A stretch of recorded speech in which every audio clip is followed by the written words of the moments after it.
प्रणाम आप सभी को। मैं आप सबका स्वागत है हमारे यूट्यूब चैनल पर PMSKPM पर। और इस चैनल को आप सर्च करिएगा, मेरे चैनल को लाइक और सब्सक्राइब करिएगा और शेयर करिएगा। यानी कि अगर आप किसी और की मदद करना चाहते हैं तो इससे बड़ा और कोई नहीं। अगर आपकी इस शेयर से किसी का अगर कोई बीमारी या कुछ ठीक हो जाता है तो बस मान लिया अपने आप को आप बहुत भाग्यशाली हैं। कर भला तो हो भला, भला का उल्टा होता है लाभ। यानी कि जब आप किसी का भला करते हैं तो निस्वार्थ भाव से, यानी कि आप किसी को नहीं जानते हैं और उसके साथ में आप भला कर रहे हैं तो आपको वो लाभ आप ऊपर वाला आपको किसी न किसी रूप में किसी न किसी माध्यम से ज़रूर देगा। तो और मैं आज आपके लिए, आप लोगों ने कमेंट में भी लिखा है और मेरे पास कॉल्स भी आते हैं कि आप एक बच्चादानी में जो गांठ हो जाती है यूट्रस में, तो वो कैसे ठीक हो सकती है और बिना दवाई के। तो बिल्कुल आपके लिए मैं लेकर आई हूँ कि आप कैसे बिना दवाई के हमारे इस माध्यम से जो मैं बताने जा रही हूँ, इस माध्यम से कैसे आप अपने यूट्रस के गांठ को ठीक कर सकते हैं। पहले तो महिलाएं अपने लिए बहुत ज़्यादा लीजी होती हैं, सबका काम एकदम टाइम टेबल से करेंगी। बच्चों को स्कूल भेजेंगे टाइम से, पति को ऑफिस भेजेंगे टाइम से, सासू माँ को खाना देंगी टाइम से, दवाई देंगी टाइम से। नहीं करेंगी तो वो कुछ अपने लिए बहुत ज़रूरी है। मान लीजिए, देखो महिला एक बिंदु है, केंद्र बिंदु है एक घर का। एक अगर घर है, उस घर में अगर 5 लोग हैं, 6 लोग हैं, जो भी जितने भी लोग हैं, तो वो उस घर की जिम्मेदारी उस महिला के ऊपर है। तो आप एक अपने आप को कोई छोटा मोटा मत समझिएगा, आप एक बिंदु हैं। बिंदु यानी कि एक केंद्र हैं, आप एक केंद्र हैं। जैसे केंद्र होते हैं उसी हिसाब से आप एक केंद्र हैं। तो उस केंद्र की जब रक्षा या मतलब वही केंद्र जब सही से नहीं होगा, स्वस्थ नहीं होगा, तो वो बाकी कई लोगों को कैसे करेगी। क्योंकि वो धुरी की तरह नाचती है, जैसे धुरी घूमती है वैसे ही महिला घूमती है। सुबह से उठती है और रात का ना उसका खाने का समय, ना सोने का समय, ना अपने लिए कुछ करने का समय है। इसी की वजह से ये बहुत सारी बीमारियां हो रही। सबके लिए टाइम है, फालतू बातों के लिए भी टाइम है, लेकिन सिर्फ नहीं है तो कुछ अपने लिए अच्छा करने का टाइम नहीं है। तो ये आपकी बहुत बड़ी गलती और बहुत परेशानियों से ये आपको परेशानियों की तरफ लेके जाती है, जो आपकी ये गलती होती है। उम्र के साथ में महिलाएं, जैसे पहले बेटियां होती हैं, फिर वो बहुएं बनती हैं, फिर उनकी जिम्मेदारी बढ़ती है, तो थोड़ा सा फिजिकली भी डिस्टर्बेंस होता है। फिर बच्चे होते हैं, फिर बच्चों को पालना, बड़े करना, उनको फिर बड़े हुए फिर उनको देखना, संभालना, ऐसे करके मतलब उनका जो है जॉब बढ़ता ही जाता है, मतलब बढ़ता ही काम उनका बढ़ता ही जाता है। जैसे मान लीजिए आप कहीं जॉब करते हैं और वहाँ पे आपको काम करना है 6 बजे से 6 बजे तक, फिर वहाँ आपको काम मिल गया 2 घंटे एक्स्ट्रा, तो वहाँ और एक्स्ट्रा बढ़ा दिया फिर और। तो वैसे ही हम लोगों की लाइफ है कि हमारी जॉब लगी, मायके से ससुराल आ गए, ससुराल में आए, ससुराल में आकर के मेरा टाइम टेबल बदल गया। सुबह जल्दी उठना है, रात को देर से सोना है और बाकी का बीच में सब कुछ करना। फिर हमारे बच्चे हुए, हमारे बच्चे जब हमारी शादी को 2 साल हो गया, फिर मेरे बच्चे हुए, तो मेरा जो सोने का समय वो मैंने कम कर दिया, अपने काम में और बढ़ा दिया। यानी कि बच्चे को रात में उठाना है, दूध पिलाना है, ये करना, ये बढ़ा दिया। लेकिन हम अपना नहीं कुछ बढ़ाते, ना हम अपना कुछ मेंटेन रखते, ना हम अपने खाने के तरीके को चेंज करते हैं, ना अपने पीने के तरीके को चेंज करते हैं, ना अपने लिए कुछ करते हैं। जो भी बच गया वो मैंने खा लिया। पति ने अगर 1 रोटी छोड़ दिया, बच्चों ने इतना चावल छोड़ दिया, बस वो ही लिया और खा लिया। क्या मेरे लिए ज़रूरी है वो नहीं। और घर वाले भी नहीं सोचते हैं कि एक महिला अगर वो पूरे घर को अपने उस पे चला रही है, तो उसको भी तो उनको भी तो बोलना चाहिए घर वालों के कि आपने खाया कि नहीं खाया, आपने ऐसा किया कि नहीं किया। काम नहीं किया तो 10 बार बोलेंगे कि आपने ये काम नहीं किया, मैंने बोला था आपको। ये नहीं कभी पूछेंगे कि आपने ये कुछ खाया कि नहीं खाया, पहले खा लीजिए फिर करिए। तो इससे भी एक बिना खाए ऊर्जा मिल जाती है, लेकिन लोग ऐसा नहीं करते हैं। तो धीरे धीरे क्या करते हैं, हम अपने आप को डाउन करते चले जाते हैं, डाउन करते चले जाते हैं लोगों के लिए कि सास को खुश करना है, कि ससुर को करना है, कि पति को करना है, कि अपने उनको करना है, बच्चों को करना, किसी सबको करते करते अपना सब कुछ भूल जाते हैं। तो प्लीज़ आप सभी लोगों से सबका करिए, ऐसा नहीं हम बोल रहे कि किसी का नहीं, सबका करते हुए अपना भी करिए। क्योंकि अगर आप स्वस्थ रहेंगी, आप खुश रहेंगी, आप मेंटली, फिजिकली हर तरह से जब आप प्रिपेयर रहेंगी, तभी आप किसी के लिए कुछ कर पाएंगे। ठीक है, तो अपने आप को स्वस्थ रखिए और खुश रखिए। सबसे ज़्यादा आपकी बॉडी को ज़रूरत है पानी की। आप अगर पानी 70% हमारे शरीर में पानी है। हम ऊपर के चेहरे को, ऊपर के शरीर को सब कुछ करते हैं, नहाते हैं साबुन से, बढ़िया वाले साबुन से लगाते हैं, अच्छी वाली क्रीम लगाते हैं, अच्छा वाला मतलब शैम्पू लगाते हैं, ऊपर से सब करते हैं, जबकि ऊपर से कुछ करने की ज़रूरत नहीं। अगर आपने अंदर से अपने आप को अच्छा बना लिया। अब अंदर से आपको अच्छा कैसे बनाना है, अंदर से आपको क्या करना है, सिर्फ आपको पानी पीना है। पानी पीजिए आप। 70% बॉडी को पानी की आवश्यकता है, और 30% खाने की। खाने में ये नहीं कि रोटी ही खाना है, खाने में कुछ भी खा लीजिए, चने खा लीजिए, और आप सलाद खा लीजिए, आप फल खा लीजिए, आप कुछ भी खा लीजिए। ज़रूरी नहीं है कि आप दाल ही चावल खाएं। हाँ, दाल चावल से भी ऊर्जा मिलती है, लेकिन कुछ ही समय के लिए। अगर आपको ज़्यादा ऊर्जावान रहना है तो आप पानी का ज़्यादा प्रयोग करिए। पानी को आप प्योरिट करिए। प्योरिट कैसे करना है आपको, वो आप रात में पानी जब भी आप रखते हैं अपने पास में, तो उसमें लौंग डालकर पानी रखिएगा। 3 लौंग डाल दीजिए फूल वाला। सुबह में उठिए, सबसे पहले आप अपनी सांसों को देखिए, आपकी कौन सी सांस, यानी कि आपकी नाड़ी, आपको शायद नहीं पता होगा लेकिन हमको ये सिखाया जाता है, तो मैं आपको बता पा रही हूँ। आपकी कौन सी नाड़ी जागृत है, आपकी सूर्य नाड़ी अगर जागृत है कि चंद्र नाड़ी। अगर आपकी जो भी नाड़ी जागृत, यानी कि आपके कौन से नाक से प्रॉपर सांस आ रही है, कौन से नाक से रुक के आ रही है, तो उसको आप सबसे पहले उठना है आपको, और आपको 2 मिनट भगवान का धन्यवाद करना है। उसके बाद में आपको सांस चेक करनी है कि कौन से प्रॉपर, यानी कि आप सांस एक नाक बंद कर देंगे और अंदर सांस खींचेंगे और छोड़ेंगे। प्रॉपर अगर सांस इससे आ रही है, और फिर आप इसको इधर वाले को बंद करेंगे और इधर वाले को चेक करेंगे। जिस भी नाक से सांस आप प्रॉपर अंदर जा रही हो, प्रॉपर बाहर, समझो आपकी वही नाड़ी जागृत है। यानी कि अगर आपकी ये नाड़ी जागृत है तो ये नाड़ी आपकी सूर्य नाड़ी जागृत है, और अगर ये नाड़ी आपकी जागृत है, ये चंद्र नाड़ी आपकी जागृत है। तो जब आप पैर ज़मीन में रखिएगा, और जो भी नाक से सांस आ रही है, उस नाक को आप बंद करके सांस लंबी खींचिए, और आप उसको सांस को होल्ड करिए, और वही वाला पैर आप पहले ज़मीन में रखिए। यानी कि आप जो सांसों से अगर अपने ज़मीन को स्पर्श करेंगे, ये धरती माता को, तो हम प्रगति से जुड़ेंगे। तो आपको ये करना है। दूसरा, जो आपने लौंग डाल के पानी रखा है, उस पानी को किचन में जाइए, कुल्ला मंजन कुछ मत करिए, किचन में जाइए, पानी को गुनगुना करिए, उसमें हल्दी मिलाइए, 3 चुटकी हल्दी डालिए। उस पानी को इतना गर्म, जैसे आप चाय पीते हैं उसकी तरह पहला गिलास पानी का वैसे पीना है आपको। आप उस गुनगुने पानी को पी लीजिएगा। फिर अपना जो भी दिनचर्या है आपकी वो वैसा करिएगा।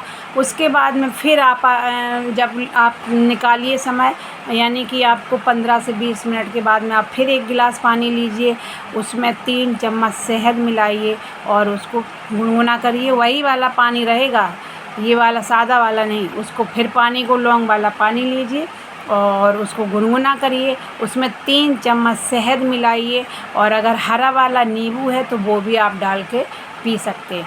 वो पानी दूसरा गिलास आप उस पानी को पीजिए। तीसरा गिलास है, ये आपको क्या करना है कि एक काढ़ा है, काढ़ा लिख लीजिएगा। काढ़ा में है आपको 1 गिलास पानी खौलने के लिए रख दीजिएगा, उसमें 3 लौंग डाल दीजिएगा, थोड़ी अदरक डाल दीजिएगा, 3 चुटकी अजवाइन डाल दीजिएगा, और उसमें वो डाल दीजिए, लौंग डाल दीजिए, और उसमें हल्दी डाल दीजिएगा, और उसमें एक दालचीनी की लकड़ी आती है, उसको गरम मसाला बोलते हैं, तो वो लकड़ी लीजिए, इतना टुकड़ा उस लकड़ी का उसमें डाल दीजिएगा, और अदरक डाल दीजिएगा। ये 6 चीज़ें आप उसमें डाल करके पानी को खौलाइए। गुड़ डालना है, थोड़ा सा गुड़ डालना है, ठीक है, गुड़ डाल दीजिए, चीनी का प्रयोग बिल्कुल नहीं करना है। गुड़ डालने के बाद जब वो खौल जाएगा पानी, जब आधा गिलास रह जाएगा, तो तीसरी बार जब आप पानी पिएंगे तो पानी नहीं, वही वाला आप काढ़ा पिएंगे, ठीक है। वो आपने पी लिया। अब आपको क्या करना है, आपको उसके बाद में अपना काम करते रहिएगा।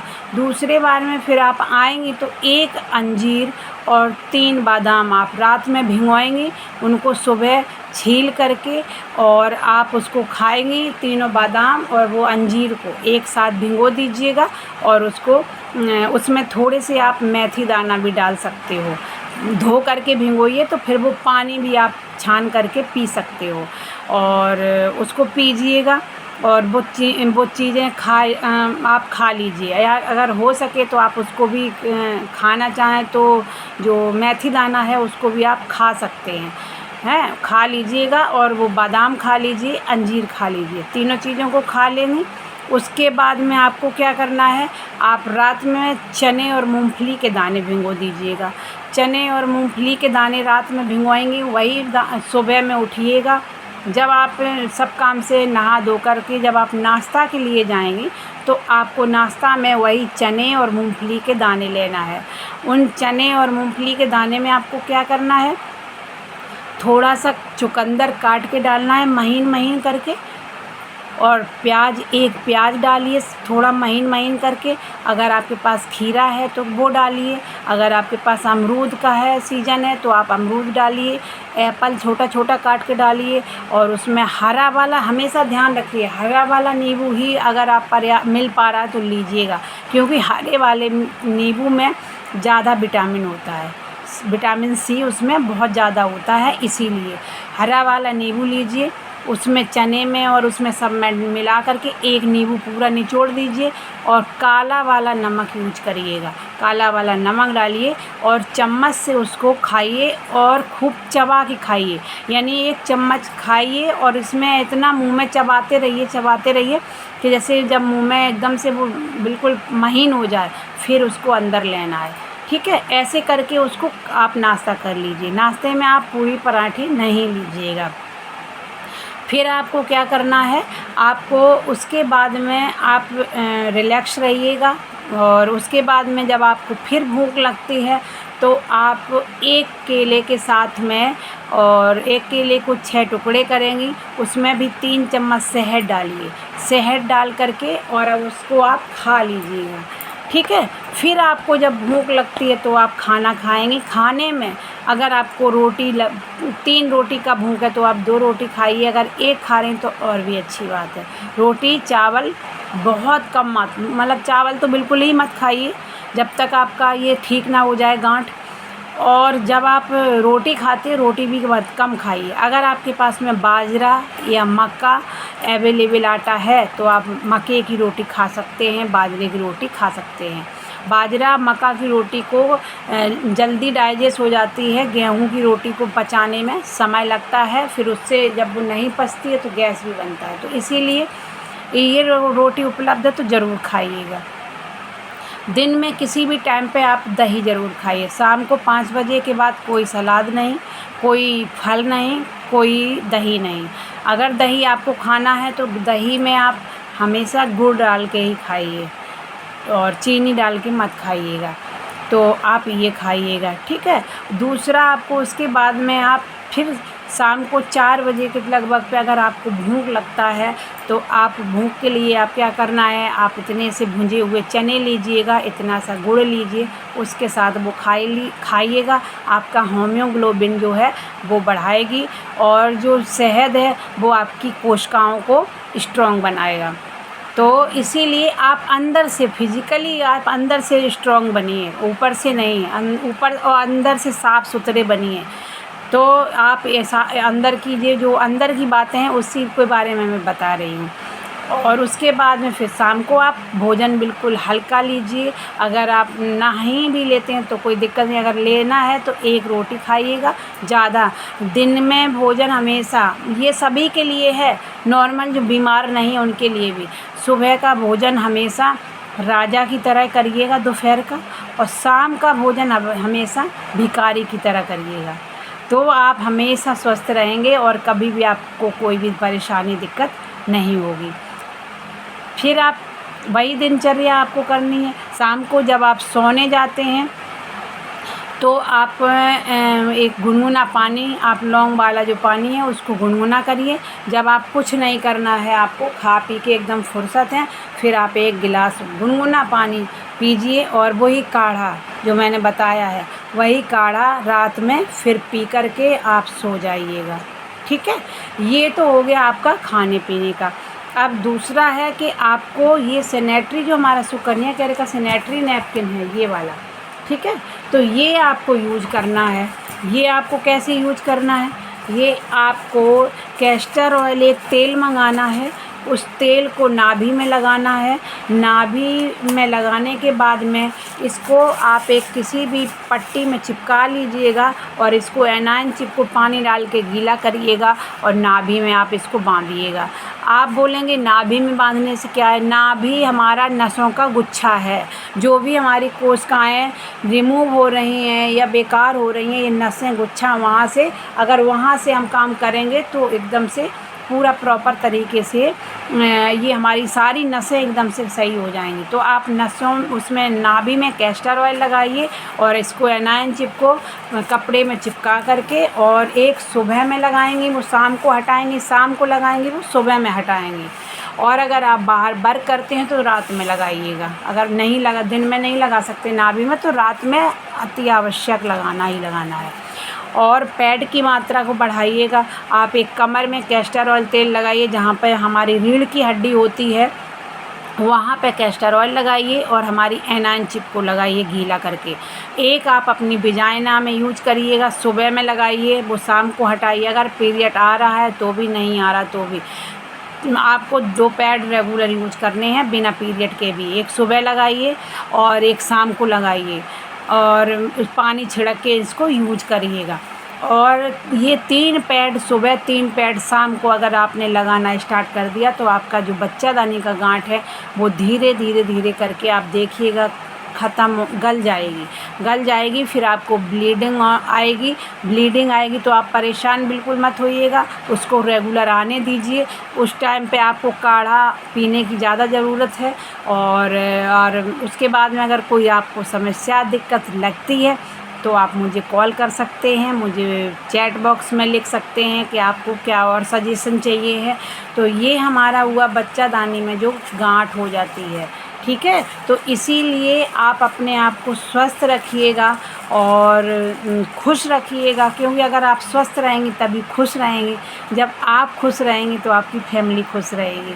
तो इसीलिए आपका बहुत खुश होना और आत्मनिर्भर होना भी बहुत ज़रूरी है। प्लीज़ आप सभी लोग सुकन्या केयर ज्वाइन करिए और अपने आप को आत्मनिर्भर बनाइए। ऐसा नहीं किसी की हमें बराबरी करना है, नहीं।